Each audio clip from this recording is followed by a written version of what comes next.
Hello, everybody, and thank you for tuning in to Mixed Sex and Politics. A new poll came out today. Actually, two of them just came out, uh, with Abbott holding a commanding lead over Jumpin' Jack Flap.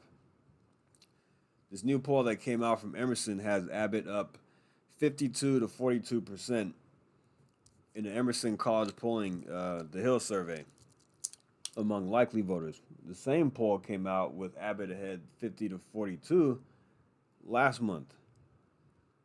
Let's check this out. In addition, 55% of Texas voters held a favorable view of the incumbent versus 42% who view him unfavorably, while Jumpin' Jack Flap's favorability was underwater with 45% versus 51% viewing him negatively. Abbott holds a commanding 23-point lead among male voters, whereas Jumpin' Jack Flap holds a 3-point lead among women voters. If you look down the line, we have Lieutenant Governor Dan Patrick ahead by 5. Ken Paxton ahead by 5. The economy is at the top of the list for voters' concerns. 45% rank the economy as their top issue, up from 40% in September, followed by healthcare, abortion, threats to democracy, and immigration. I think immigration should be much higher. I bet that number among Republicans is a lot higher than 9%. It's probably not the top, maybe the second most. I don't know. I've seen different polling data here in Texas where the border is the top issue, and I've also seen things where the border is near the top. So yeah, the border is very, very important to a lot of Republicans here in Texas, like myself. Let's continue on here. Now, if we go to RCP, they have if the RCP polling average has Abbott up 9.3% on Jumpin' Jack Flap. You take a look at this polling, past several polls. I mean, they've been pretty consistent actually. 9%, 9% among likely voters. That's the other one I was talking about. They came out with 649 likely voters. Abbott is ahead by 9% there. There's one that came out with him up by 11, and there was a poll done with registered voters, which had Abbott up by just 3, which came out over the weekend. There's a problem with that. Okay, so 538, according to their models, over 40,000 times simulated, Abbott wins 97 out of 100 times.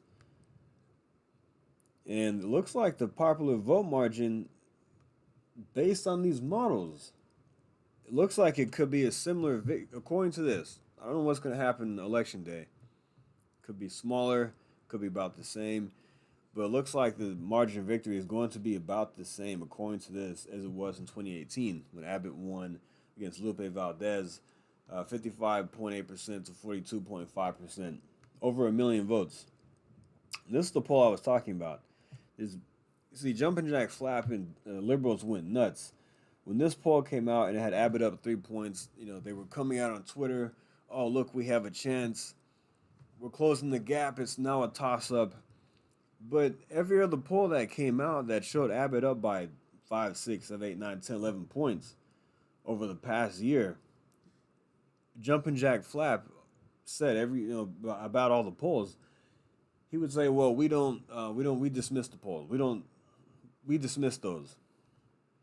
But then when a poll comes out with the gap smaller, this Beacon Research got a BC rating. Then he puts out a tweet and says, "Well, looks like we're closing the gap. We have a chance now." I mean, come on, man. When the polling is in your favor, you want to talk about it, how you have a chance and you close the gap and you can do this.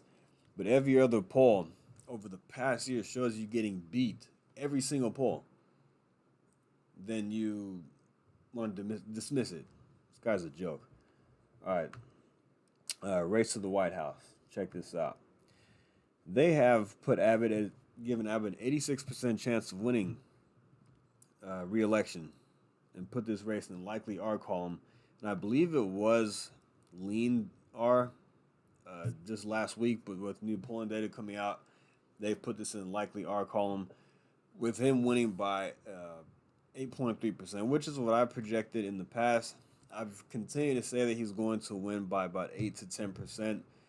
That seems about right, just because Jumpin' Jack Flap he does have name recognition. He has a lot of money behind him, but I don't think it will be enough to beat Greg Abbott. He's been very popular here in Texas for the most part.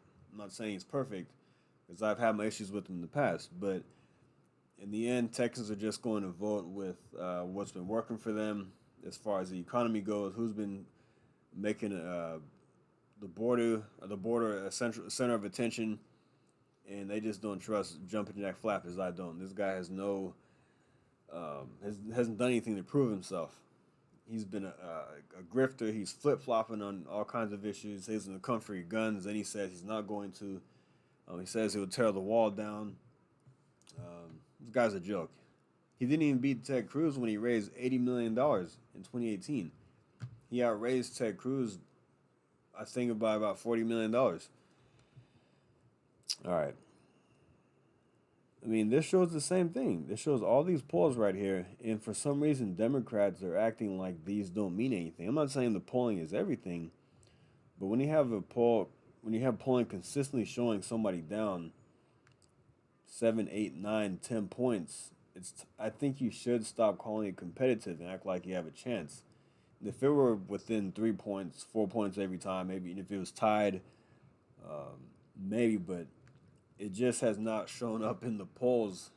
Like I said, they aren't everything, but to me that means something when every single one shows you losing by between 5 and 10 points. I just don't see it happening, especially when he won by over 1 million votes last time, and John Cornyn won his reelection here for the Senate by over 1 million votes, by almost 10%. Trump won the state twice by a very sizable margin. And then you have South Texas turning more red. I just think that this is not a competitive race. But you have to get out there and vote and make sure that Jumpin' Jack Flap does not hold office, because, as we know, one of his top donors or his top donor is George Soros. We know the story behind that. He donated $1 million to his campaign. George Soros is known for causing mass destruction across the USA. I've made videos about this. You can check them out. All right, guys, but I'm going to end the video right there. Make sure you get out and vote. Keep Texas red. And you make sure you keep Texas prosperous. Also, get out there if you're in Tarrant County. Vote for Tim O'Hare for Tarrant County Judge. And if you're in District 24, vote for Beth Van Dyne. Keep this a great place to live, guys. All right, thanks for listening. Like and subscribe, and I'll see you next time. Thank you. Take care.